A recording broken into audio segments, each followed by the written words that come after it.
Okay, this is the Iron 8A3 2020. I have my lights here. I run the cable through there all the way over here.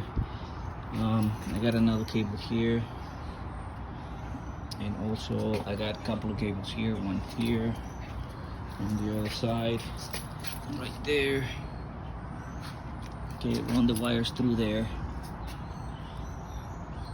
Okay, all the way,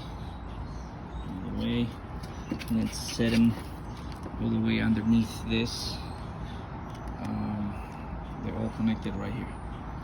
Obviously I gotta strap it a little better, and everything is open. Always disconnect your fuse, by the way, okay?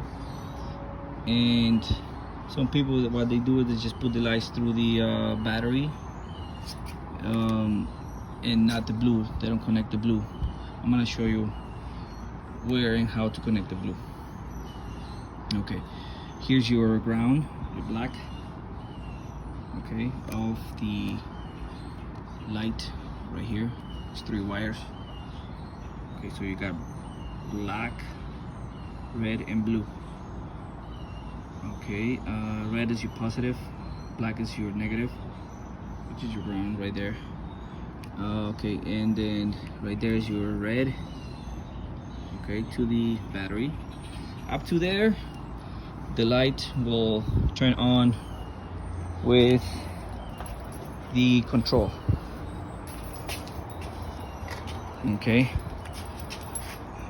let's see, there you go. Here's my control. Shut it on and off, sorry.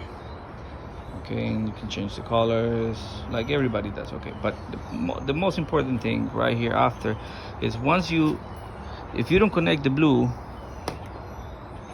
when you push your brakes with the with your foot or with your hand,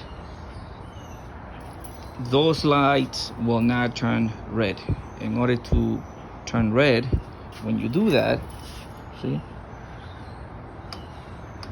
oh wait, it's not on, that's why. Okay, see,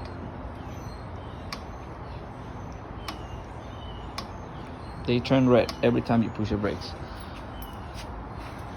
You must connect the blue and find the wire that is for the brakes, which is this one. I don't know if you can see it.